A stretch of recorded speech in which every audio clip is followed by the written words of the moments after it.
Welcome to the Transformation Leaders Podcast. I'm Tony Lockwood and I'm delighted that you have joined me on today's episode. This podcast combines discussions with transformation leaders who openly talk about their experiences, both positive and developmental, along with recordings of our Roundtable discussions that we host as part of the Transformation Leaders Hub, where we share and discuss best practices or indeed world-class basics that you can quickly and easily deploy that will help you to deliver successful change and transformation. So, without further delay, let's get on with the show. This episode is taken from a recent 1% Club Roundtable where we discussed outcome-focused transformation.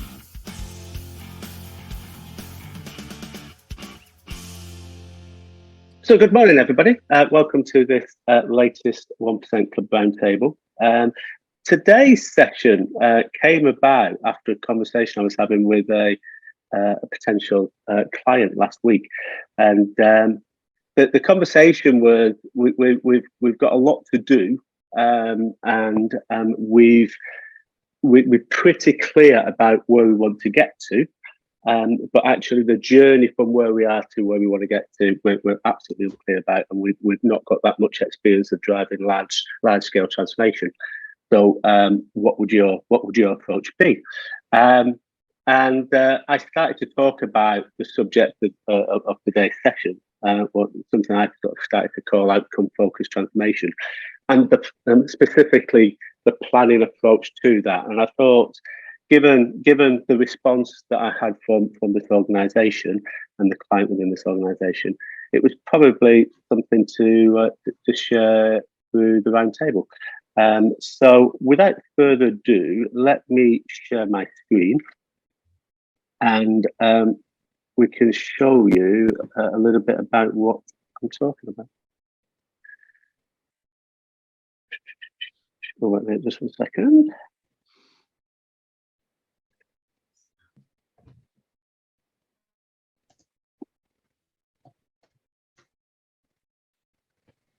So I should be all set on this until really after all these months. But hopefully you can see that 1% Club outcome focused transformation and the planning approach to that. And again, as we always do, why does this matter?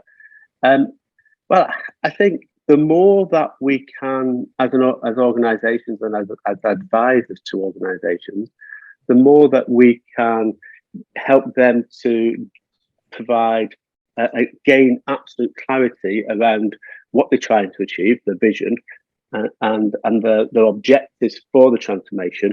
The more we can help them to do that, the better. You know, it gives that North Star. It allows us to be really clear about where we're heading, and with that North Star, it can help with decision making as we go along in an agile type of world. But it also, I think, that the whole approach focuses upon the why really early doors. Get absolute clarity about why we're making this transformation. And again, what that helps us to do is engage with people and bring people on the journey. If they understand the why, they are much more likely to help to build the what. So with an outcome-focused transformation in the planning approach, it helps us to identify those interdependencies that we need to have in place as we move through the program, who needs to be involved. But actually, and I'll explain why as we go through this session, it helps us to look at things through a different lens and that sort of innovation-led approach as we go through. And the agile element as we go through, it allows us to really cut through a lot of the stuff that just has built up over many years within organisations that doesn't really add any value. But looking at it through a different lens and looking at it from a different perspective can cut through that and help to establish the journey that we've got to go through at a much more detailed level. So the starting point an outcome-based or outcome-focused transformation is start with the end in mind, and get absolutely clear about the outcomes that we're looking to achieve. And once we've got those outcomes clearly defined, if we then start to work with the wider team, it allows the wider team to get significant clarity around those outcomes. What does it actually mean to the end customer or the end client? What does it mean to the internal team? What does it mean to the supply base? What does it mean to the whole organisation? And the more clarity we can get and the more time that we can spend in really defining that at quite a detailed level, in my experience, the easier it becomes to take people on that journey. Because by doing that, we can start to identify some of the issues that we will face. We can identify some of the stakeholders that we need to get involved, and we can start to think about and consider some of the challenges that those stakeholders might bring into the discussions. And always, in my experience, if we can focus upon the external, your client or the customer, and put yourselves in their shoes when we're looking at what the outcome should be. If it's an internal focused transformation, again, still make sure that that you put yourself in the customer's shoes, because all too often, if you become too internally focused, you can lose sight of what the business is there to do, what the organisation is there to do from a client or customer's perspective, and actually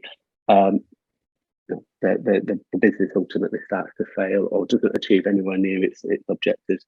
And the conflicts that will be created internally as you go through that program, where people are those people that are very client focused will start to fight against some of the change and transformation that's needed if it's just a purely internally focused program that we're running.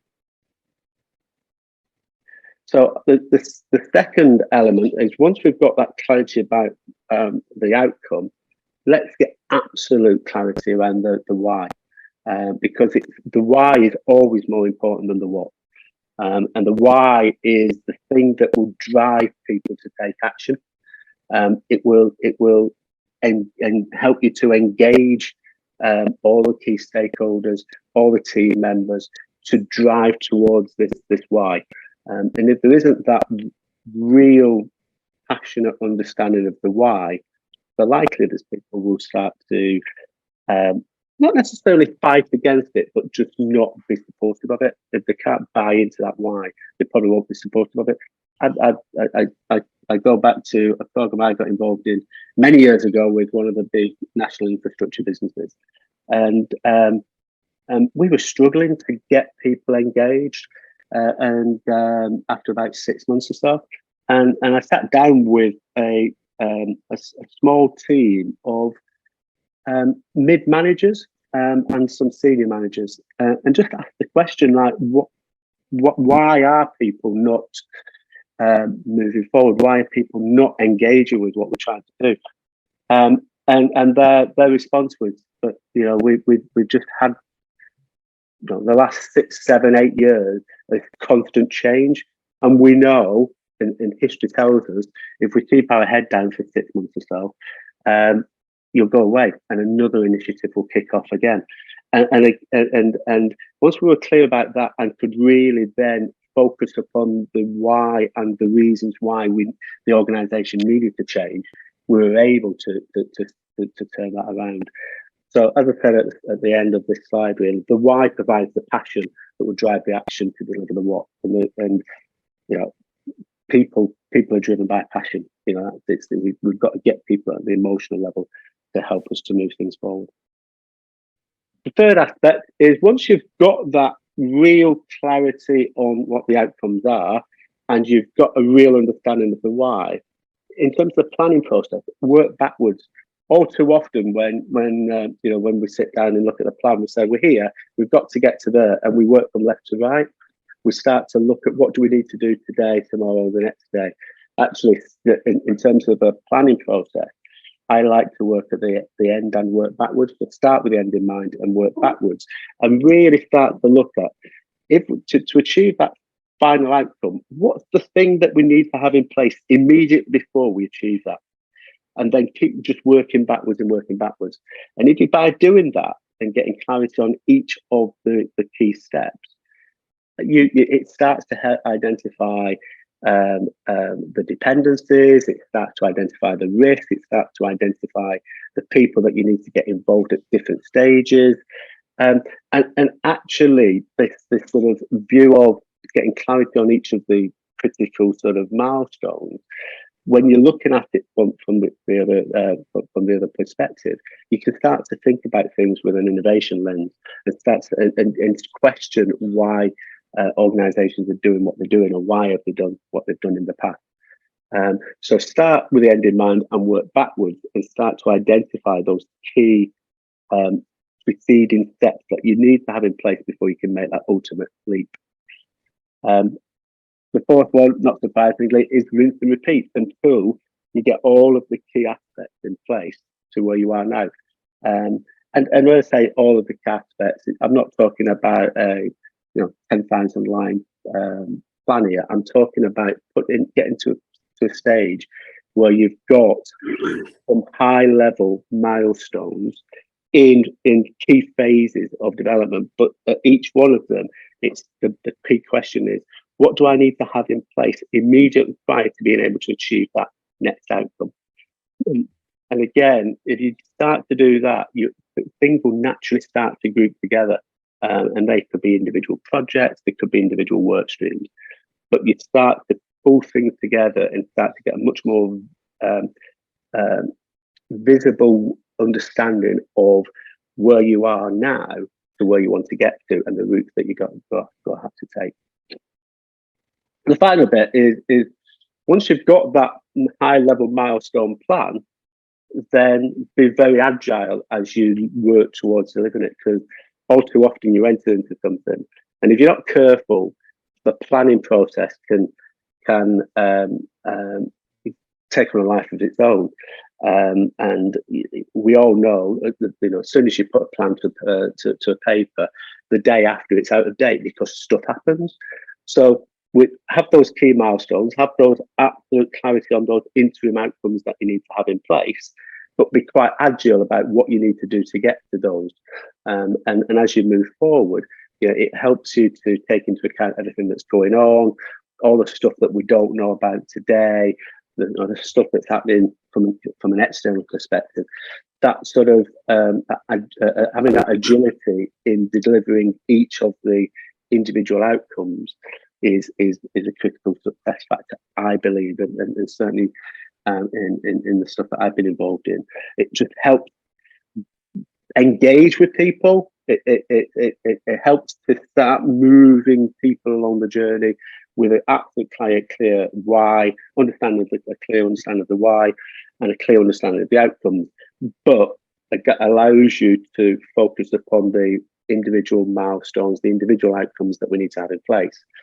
And gives you the capability to celebrate the successes as you go along in that agile way. So that's my definition of outcome-focused transformation and the planning process. I'll stop sharing now and open it up to the floor and get your thoughts and opinions and experiences. The discussion that follows has been recorded and released inside of the Transformation Leaders Hub. If you wish to join this exclusive community of those working in change and transformation, please go to www.thetransformationleadershub.com and sign up. We have a free member offer available right now. I trust that you have found this episode insightful, and my wish is that you have found at least one nugget that you can take away, consider and deploy into your life, both business and personal. If you've enjoyed the show, please do subscribe and leave us a 5-star rating. It really does help us to share the message to a wider audience. Also, feel free to reach out to me if you have any questions or indeed thoughts on a future episode. My contact details are in the show notes. Once again, thank you for joining me today, and I look forward to sharing more episodes with you in the coming weeks.